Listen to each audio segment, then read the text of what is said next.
Hello everyone, welcome to DC Minds. In this video, we are going to learn about list in Python, and we'll also learn about the various operations that we can perform on list, like accessing values from list, updating the list elements, deleting the list elements, and basic operation like concatenation, repetition, membership, and iteration. Then we'll learn about indexing and slicing. Along with this, we'll also learn about some built-in function that are available for list. So these are the built-in function. So let's write code for understanding the list in Python. So we'll write code using Jupyter Notebook that we have installed using Anaconda distribution.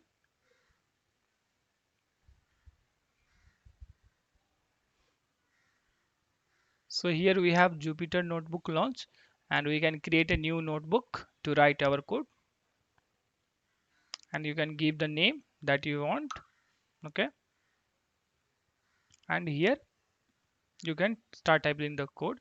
So what I have done is I have already created a notebook and written the required script. So we'll use this script and learn the Python list type. Okay, so let's see what is list first. So in Python, list is a sequence of data. So each data is separated by comma. So if you see, all these values are separated by comma, and it will be placed in between the square bracket. So list is a sequence of data, and each data is separated by comma, and it is placed between this square bracket. Okay, so you can create list of any values. You can give integer, you can give string. So here if you see, this list contains both string as well as integer, whereas this list contains only integer, and this list contains only string. Okay, so this is how you can create a list in Python. Now let's run this cell. Okay, so we have created three lists here. Now let's see how we can access the value from the list. So to access the value, you can use indexing. So this is called indexing. So basically what we are telling is that the value at 0 location I want to access. So in case of list in Python, all the values will be stored as an array. That is, first value will be stored at location 0, second value will be stored at location 1, and so on. So when I say subjects of 0, it will give me physics. Subject of 1 will give me math. And when I say subjects of -1, it will give me the last value. This is because -1 indicates the end. So from the end, it will start printing the value, accessing the values. And this is another way of accessing the list element, that is called slicing. So basically you are able to access multiple values using slicing. So here what we are doing is we are telling from where and how many values we want to access. So in this 0 means from first location, that is 0 location, I want two values. So in this case it should give us physics and math. Similarly, you can give negative index as well. So here if you see here, from 0 location I want second but last element. So in this case of negative values, what will happen? -1 indicates this last element, -2 indicates this second last. So what will happen if you are using negative index? What it will give? It will always give you one less value. So it will give till here. So if you give -1, it should give till here in case of negative index. And you can also access the value and store inside another variable.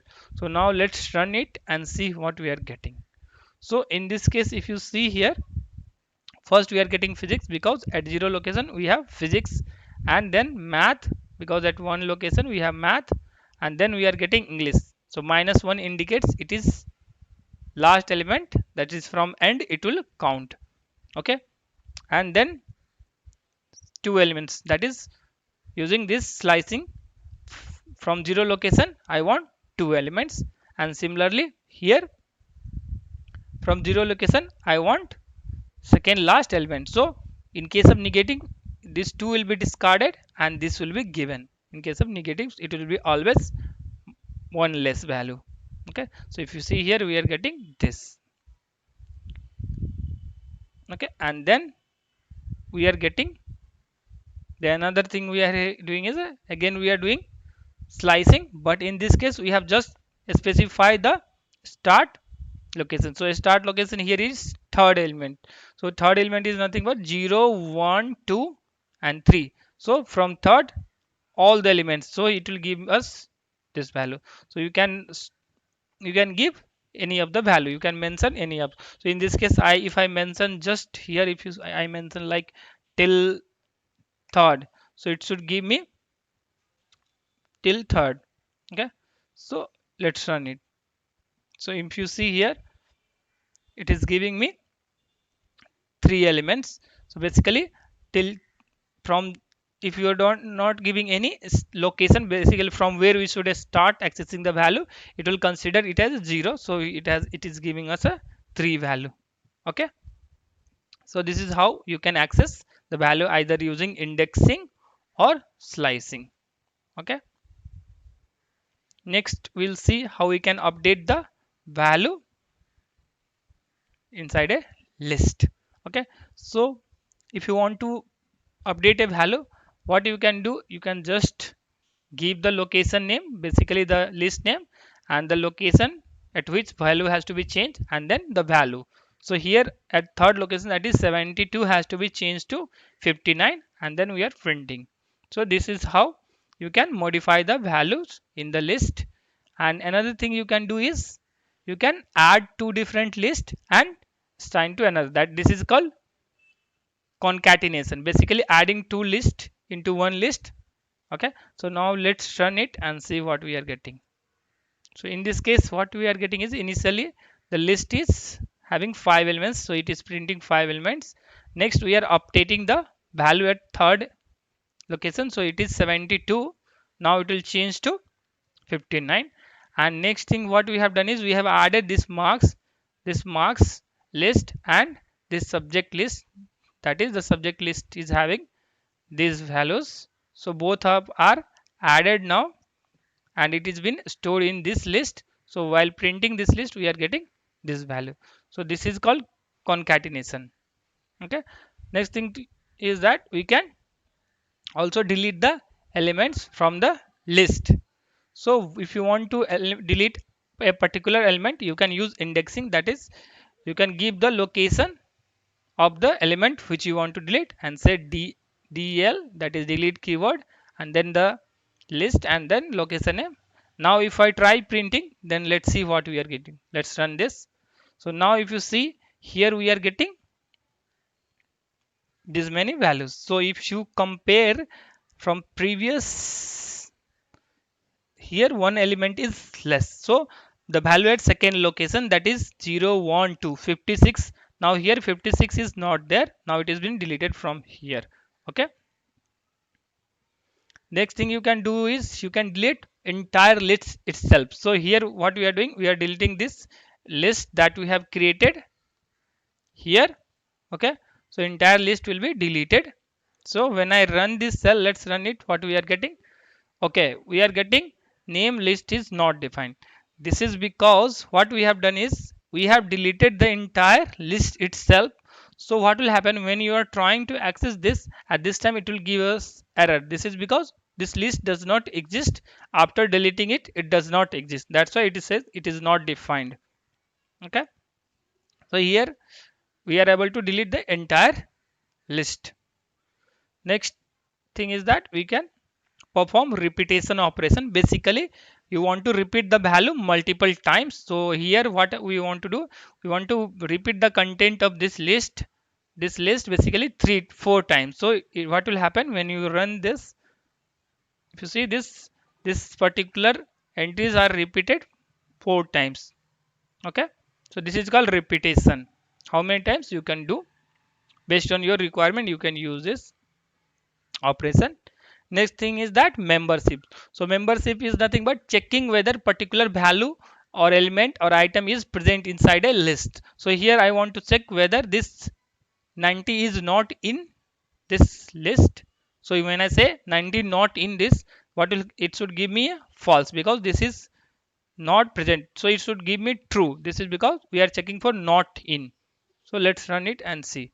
Okay, so it is giving true. So 90 not in marks. Yes, it is not there. So it is true. If I check for this in, then let's see what we are getting. We are getting false because we are checking 90 in marks, which is false. It is not there. Similarly, we can give for check for value which is already there. So if in this case it should give me true.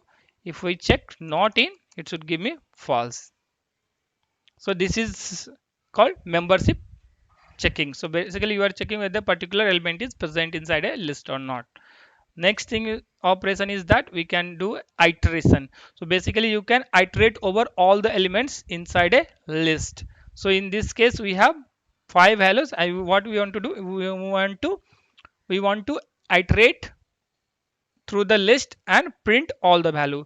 You can perform any operation you want. Okay, so in this case I am just printing it. So it is printing. You can do some calculation also, like I want to add each value, I want to add some value like item plus, I want to do perform addition like 5. I want to add 5 to each values and then print. So you can perform any operation like this now. So what will happen, 5 will be added to all the elements and then values will be printed. So if you see here 70 and then 80, so based on your requirement you can iterate over the list and perform the required operation you want. So now let's see some of the built-in function. So the some built-in functions are like max, min, len. So max will give you the maximum values inside a list, min will give you the minimum value, and length will give you length of a particular list. So how many elements are there, and count will give you the number of times a particular element is present. So basically you can check whether an element is how many times present inside a list. So in this case you can get the number of times a particular element is present inside a list.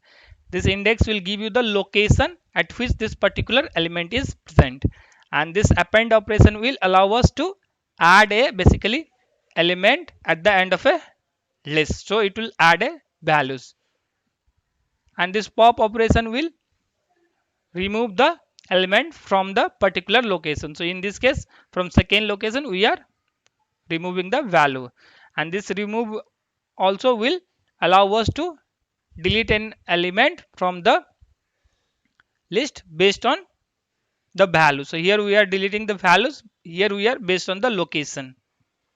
And next operation that you can perform is you can reverse the list basically. So you are able to reverse in other way. So basically first, now it is 65, after reversing it will become 75 will be the first element, then 72 like that. And then another operation that you can perform is you can sort the list. Okay, so let's run this and see what we are getting. So in this case if you see,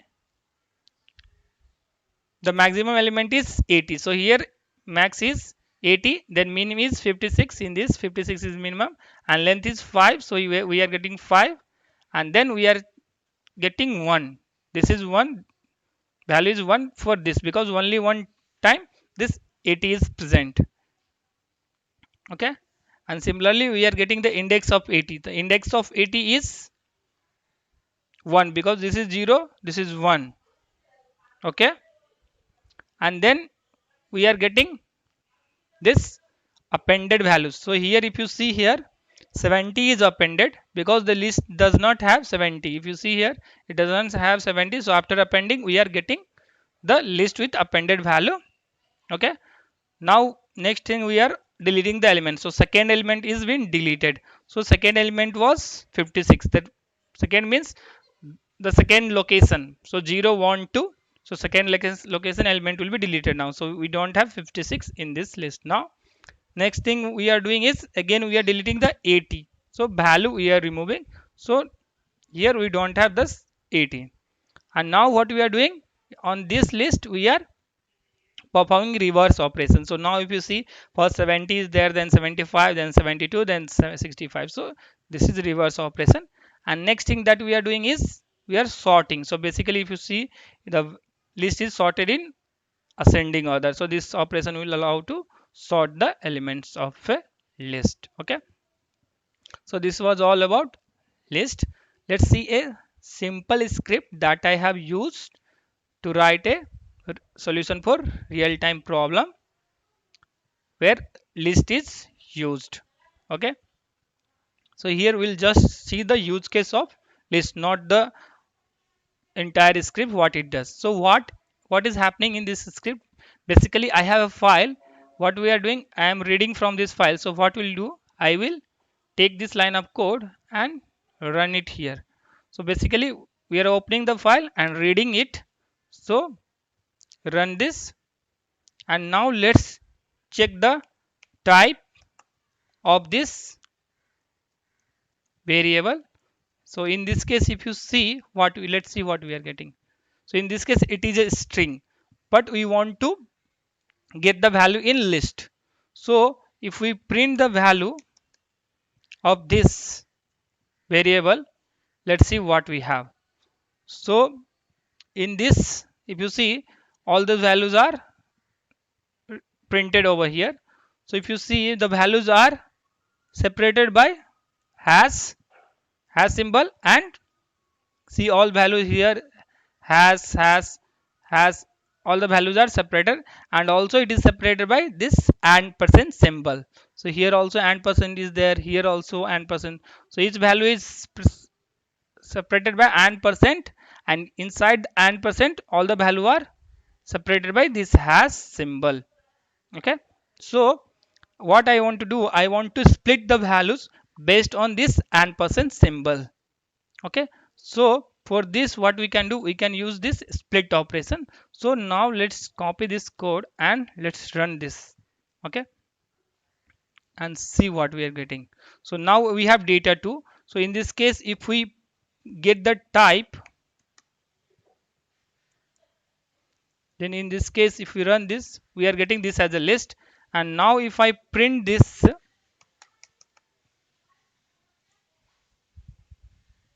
data 2, so now it is a list. So now what I can do, I can use this list, this particular data 2, this is a list, to perform various operations like accessing the value. So when I say data 2 of 0, and let's see what we are getting. So if now you can see we are getting this value. So now this is again, these values are separated by this hash. So again we can split. So what we are able to do, with the help of list, we are able to iterate over the these values. Basically this is string. So this was a string. Basically first it was a string, now we have converted into list, and then we are able to iterate over this list. So again in turn we can convert this into a list, and then again iterate. So and we will be able to access these values. Basically we want to access this value. So with the help of list we are able to get the values. Basically we are able to access the value easily, like iteration is easy in list. Okay. So this was all about list in Python. Thanks for watching. If you like this, subscribe to my channel and hit the like button.